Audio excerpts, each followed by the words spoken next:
कैसे एक छोटे से शहर से शुरू हुआ ज़ॉम्बी वायरस देखते ही देखते पूरी दुनिया में फैल गया। यहाँ जान बचाने के लिए पूरी ही धरती पर कोई भी जगह सेफ नहीं थी। इस बर्बाद हो चुकी दुनिया में फंसा हुआ एक परिवार सर्वाइवल के लिए घर से निकल पड़ता है। अब क्या वे ज़ॉम्बीज से बचने के लिए धरती पर कोई सुरक्षित जगह खोज पाएंगे या फिर वे भी बाकी सबकी तरह ज़ॉम्बीज का शिकार बनकर मारे जाएंगे? जानेंगे आज की कहानी में। फिल्म की शुरुआत में हम जैक को देखते हैं जो एक पुरानी बिल्डिंग में जागता है। यहाँ पिछली रात वो नशे में अपनी गर्लफ्रेंड क्लारा और अपने एक दोस्त के साथ सो गया था।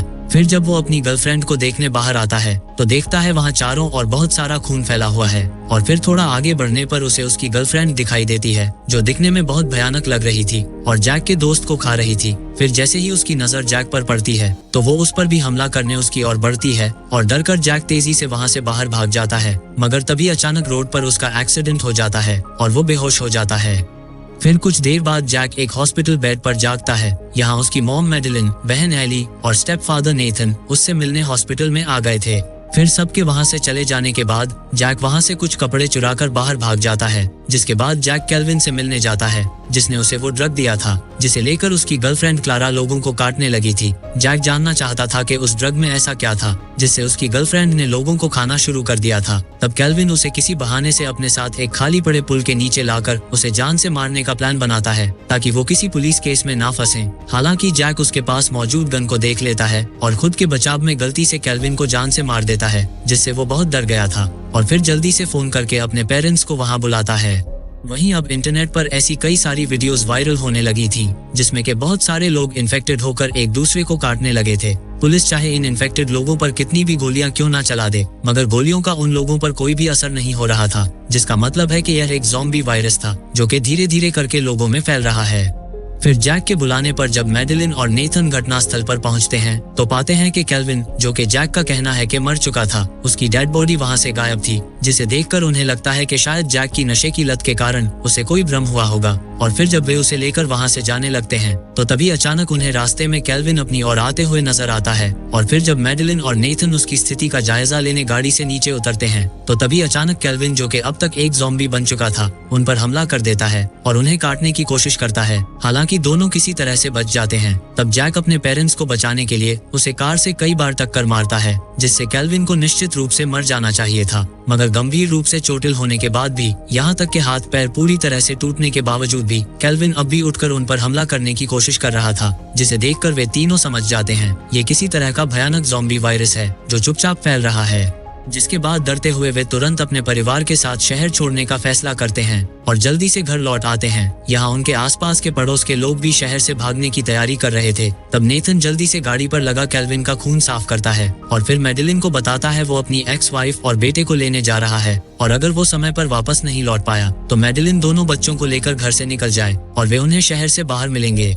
अब तक ज़ॉम्बी वायरस तेजी से पूरे शहर में फैलने लगा था और पूरे शहर में ट्रैफिक जाम बढ़ता जा रहा था। आर्मी प्लेन्स शहर के काफी करीब से उड़ रहे थे और शहर में लोग डरे हुए थे और शहर से बाहर भागने की कोशिश कर रहे थे। हालांकि नेथन एक शॉर्टकट रास्ता लेकर जल्दी से अपनी फैमिली को खोजते हुए उनके पास पहुंच गया था। यहाँ आने वाले भयंकर खतरे से अनजान कुछ लोग पुलिस के खिलाफ प्रोटेस्ट कर रहे थे और भीड़ में नेथन अपनी एक्स वाइफ सारा और अपने बेटे मैक्स को खोज लेता है। और फिर जब वे वहाँ से निकलने लगते हैं तो तभी अचानक पुलिस वाले एक इन्फेक्टेड औरत को शूट कर देते हैं और लोगों को लगा कि पुलिस जानबूझकर निर्दोष लोगों को मार रही है, इसलिए वहाँ दंगे भड़क जाते हैं और वहाँ इकट्ठा लोग हिंसक होकर सभी तरफ तोड़फोड़ और लूटपाट करने लगते हैं। नेथन के पास भागने के लिए कोई रास्ता नहीं बचा था, इसलिए छिपने के लिए वो वहाँ पास के एक बार्बर शॉप के ओनर डेविड से मदद मांगता है और फिर तीनों उस शॉप में छिप जाते हैं।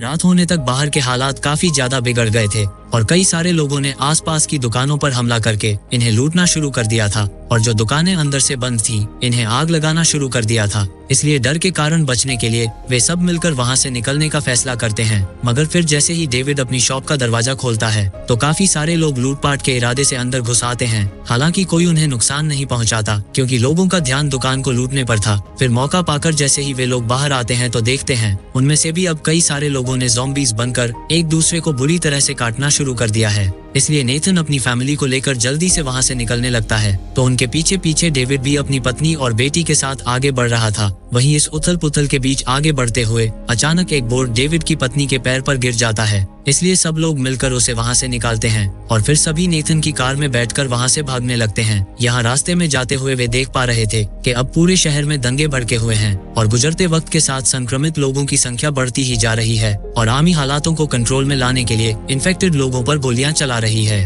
दूसरी ओर जैक और उसका परिवार नेथन के आने का इंतजार कर रहा था कि तभी अचानक दरवाजे पर हुए शोर को सुनकर वह सब बुरी तरह से चौंक जाते हैं। डरते हुए जैक पर्दा हटाता है तो पाता है कि पड़ोस के घर का कुत्ता खून में लथपथ है और काफी डरा हुआ लग रहा है। हालांकि जांच करने पर पता चलता है कि वह खून उस डॉग का नहीं है। तभी अचानक कुत्ता खिड़की की ओर भागता है और जोर जोर से भौंकना शुरू कर देता है। यहाँ देखने पर जैक को पता चलता है उनका पड़ोसी भी अब ज़ॉम्बी बन चुका है और उनके घर की ओर ही बढ़ रहा है। तब सेफ्टी के लिए जैक और उसका परिवार दीवार से कूदकर पड़ोस के घर से शॉटगन लेने जाते हैं, जो कि एक मिलिट्री ऑफिसर का घर है जो वहाँ नहीं रहते। फिर एली खिड़की से देखती है कि उनका पड़ोसी ज़ॉम्बी उनके घर में घुस गया है और उसने कुत्ते को काट लिया है। उसी वक्त नेथन घर लौट आता है और घर के अंदर आने पर देखता है उनका पड़ोसी ज़ॉम्बी में बदलकर अपने ही कुत्ते को खा रहा है। तब ज़ॉम्बी नेथन पर भी हमला करता है और शोर सुनकर वे तीनों गन लेकर अपने घर की ओर भागते हैं। मैडेलिन ज़ॉम्बी को शूट करना चाहती थी मगर ऐसा नहीं कर पाती और तभी डेविड उससे गन लेकर उस ज़ॉम्बी को मार डालता है।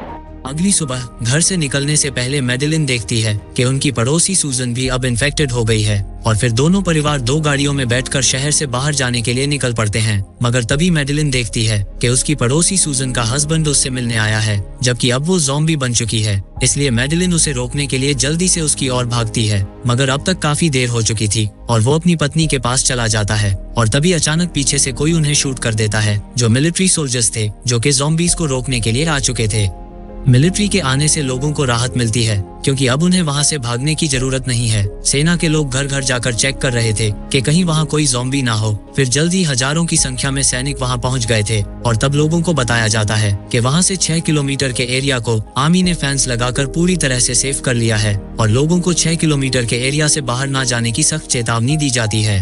फिर कुछ दिन गुजर जाने के बाद एक दिन मैक्स घर की छत पर बैठकर वीडियो बना रहा था कि आर्मी का कहना है कि सेफ जोन से बाहर अब कोई भी जीवित व्यक्ति नहीं बचा है और शहर पूरी तरह से तबाह हो चुका है। तो तभी अचानक वो देखता है सेफ जोन के बाहर के एरिया से कोई लाइट ऑन ऑफ करके सिग्नल दे रहा है, यहाँ शायद किसी को मदद की जरूरत है। तब मैक्स मैडेलिन के पास जाकर उसे वो वीडियो दिखाता है कि शायद सेफ जोन से बाहर अभी भी कई सारे लोग फंसे हुए हैं, जिसे देखकर मैडेलिन को मिलिट्री की कार्रवाई पर शक होता है और अगली सुबह वो खुद छत पर जाकर फ्लैशलाइट से देखने लगती है और पाती है कि मैक्स का कहना बिल्कुल सही है, जिसका मतलब है कि मिलिट्री आम लोगों से बहुत कुछ छिपा रही है।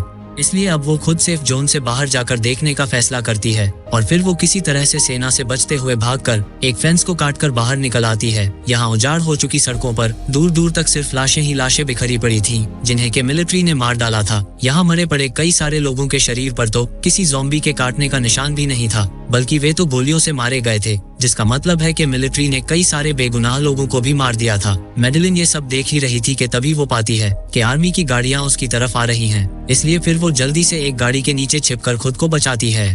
फिर उसी शाम डेविड की पत्नी के पैर पर बोर्ड गिरने से आई चोट के कारण सैनिक जबरदस्ती उसकी पत्नी को मिलिट्री हॉस्पिटल ले जा रहे थे और वे डेविड को उसके साथ चलने की अनुमति नहीं देते। वहीं लिस्ट में जैक का भी नाम था, इसलिए एली अपने भाई जैक को जल्दी से वहां से भागने को कहती है, मगर सैनिक उसे पकड़ लेते हैं और जबरदस्ती वहां से ले जाने लगते हैं। यहाँ नेथन की एक्स वाइफ सारा, जो कि एक नर्स है, उन्हें बताती है कि जैक को सिर्फ नशे की लत है और वो इन्फेक्टेड नहीं है, मगर मिलिट्री डॉक्टर का कहना था वे रिस्क नहीं ले सकते, इसलिए वे जैक की भी जांच करेंगे। सारा डेविड की पत्नी और जैक पर नजर रखने के लिए उनके साथ जाना चाहती थी और क्योंकि सारा एक नर्स थी, इसलिए वे उसे साथ ले जाने के लिए मान जाते हैं। मगर दूर से ये सब देखकर मैडेलिन को लगता है कि शायद सारा ने ही उसके बेटे के बारे में आर्मी को बताया है, इसलिए अब वो नेथन से भी झगड़ा करती है, क्योंकि आज सेफ जोन से बाहर की घटनाएं देखने के बाद उसे डर है कि कहीं वे जैक को कोई नुकसान ना पहुंचाए। वहीं इस सब से हताश होकर जब नेथन छत पर जाता है तो देखता है कि जो सर्वाइवर्स सेफ जोन से बाहर किसी तरह से बचे हुए थे, अब वहां से गोलियां चलने की आवाज आती है, जिसका मतलब है कि आर्मी ने उन्हें भी मार दिया है, जिसे देखकर अब वो भी समझ जाता है कि आर्मी पर भरोसा नहीं किया जा सकता। वहीं मिलिट्री हॉस्पिटल में सारा अब कई दिनों से बीमारों की मदद कर रही थी, मगर उस दिन के बाद से उसने डेविड की पत्नी और जैक को कभी नहीं देखा था। दूसरी ओर अपनी पत्नी को बचाने के लिए डेविड ने एक आर्मी सोल्जर को बंदी बना लिया था, जिसे टॉर्चर करके वे पूछ सकते हैं कि मिलिट्री सोल्जर्स उसकी पत्नी और जैक के साथ क्या करने वाले हैं। और फिर डेविड के टॉर्चर करने पर वो आर्मी सोल्जर बताता है कि आर्मी ने जिन लोगों पर शक था कि वो इन्फेक्टेड हो सकते हैं, सबकी जांच करने की कोशिश की थी ताकि उन्हें कोई सख्त कदम ना उठाना पड़े, मगर क्योंकि अब बाहर ज़ॉम्बीज काफी ज्यादा संख्या में बढ़ चुके हैं, इसलिए अब आर्मी भी उन्हें रोक नहीं पा रही है। तो अब आर्मी ने जैक और डेविड की पत्नी और उन जैसे और भी कई सारे लोगों को शहर के एक बड़े स्टेडियम में इकट्ठा कर लिया है और कल सुबह 9 बजे वे शहर पर बॉम्ब गिराकर उनके साथ साथ बाकी सबको भी जान से मार देंगे और फिर सभी आर्मी सोल्जर्स शहर से निकल जाएंगे। जो सब जानकर वे समझ जाते हैं कि सुबह होने से पहले उन्हें उन दोनों को स्टेडियम से बाहर निकालना होगा और फिर शहर को छोड़ना होगा। वहीं दूसरी तरफ स्टेडियम के पास अब हजारों की तादाद में ज़ॉम्बीज इकट्ठा हो गए थे, जिन्हें अब आर्मी सोल्जर्स भी रोक नहीं पा रहे थे। तभी ज़ॉम्बीज के हमले का फायदा उठाकर जैक और डेविड की पत्नी को छुड़वाने के लिए वे सब स्टेडियम की अंडरग्राउंड पार्किंग में पहुंच जाते हैं। यहाँ मैक्स और एली को वहीं छोड़कर बाकी सब बेस के अंदर चले जाते हैं। उधर सेल में अब तक जैक ने ऑस्कर नाम के एक बिजनेसमैन से दोस्ती कर ली थी, जिसने उससे वादा किया है कि अगर वो उसे अपने साथ वहां से निकाल लेगा तो वो उसके पूरे परिवार को एक सेफ जगह पर रख सकता है। वहीं बाहर अब हजारों की संख्या में ज़ॉम्बीज फेंसेस को तोड़कर अंदर घुसना शुरू हो गए थे और आर्मी सोल्जर्स अपनी जान बचाने के लिए डॉक्टर्स को वहीं छोड़कर हेलीकॉप्टर्स में वहां से भाग रहे थे, जबकि कई सारे डॉक्टर्स अंदर फंसे हुए थे, जिनमें सारा भी शामिल थी। दूसरी तरफ जैक किसी तरह से जुगाड़ लगाकर अपने साथ ऑस्कर को भी सेल से बाहर निकालने में कामयाब हो गया था और वहां मौजूद दूसरे बंदी बनाए गए लोग भी उनसे मदद मांग रहे थे, मगर ऑस्कर जैक को उनकी मदद करने से रोकता है क्योंकि उन्हें जल्द से जल्द वहां से बाहर निकलना होगा। फिर उनके वहां से निकलने के कुछ देर बाद ही बाकी के लोग उन्हें खोजते हुए वहां पहुंच गए थे और दूसरों से जैक के बारे में पूछने पर उन्हें पता चलता है कि जैक ऑस्कर नाम के एक बिजनेसमैन के साथ पहले ही वहां से निकल चुका है। फिर वहां से आगे जाने से पहले नेथन बाकी लोगों के सेल भी खोल देता है ताकि वे खुद को बचा सकें। दूसरी तरफ जैक और ऑस्कर ज़ॉम्बीज से भागते हुए एक हॉल में फंस चुके थे, जिसका दरवाजा सिक्योरिटी लॉक से ही खोला जा सकता था। वहीं अब तक बहुत सारे ज़ॉम्बीज उनके काफी करीब आ चुके थे और ऑस्कर अपनी गन की मदद से उन्हें रोकने की कोशिश कर रहा था, मगर उसके पास ज्यादा गोलियां नहीं बची थी। जैक अभी भी दरवाजा खोलने की कोशिश कर रहा था कि तभी उसने नेथन और अन्य लोगों को दूसरी तरफ से आते हुए देखा, मगर वे भी बाहर से बिना सिक्योरिटी कोड के दरवाजा नहीं खोल सकते थे। जब लग रहा था कि वे अब नहीं बच पाएंगे, तो तभी अचानक सारा ठीक समय पर आकर अपने आईडी कार्ड की मदद से दरवाजा खोल देती है, जिससे वे दोनों बच जाते हैं। फिर डेविड के अपनी पत्नी के बारे में पूछने पर सारा दुखी होकर बताती है कि वो इन्फेक्टेड थी, इसलिए सेना ने उसे मार दिया था। जिसके बाद अंडरग्राउंड पार्किंग से अपनी गाड़ियां लेकर वे सब ऑस्कर के साथ जाने के लिए वहां से निकल पड़ते हैं। यहाँ रास्ते में जाते हुए वे देख पा रहे थे कि उनका पूरा शहर बुरी तरह से तबाह हो चुका है और फिर कुछ देर के सफर के बाद वे सब ऑस्कर के एक प्राइवेट फ्लैट में पहुंच जाते हैं। यहाँ से अब वे सब ऑस्कर की एक प्राइवेट बोट से समुद्र में चले जाएंगे। यहाँ पानी में उन्हें ज़ॉम्बीज से भी कोई खतरा नहीं होगा।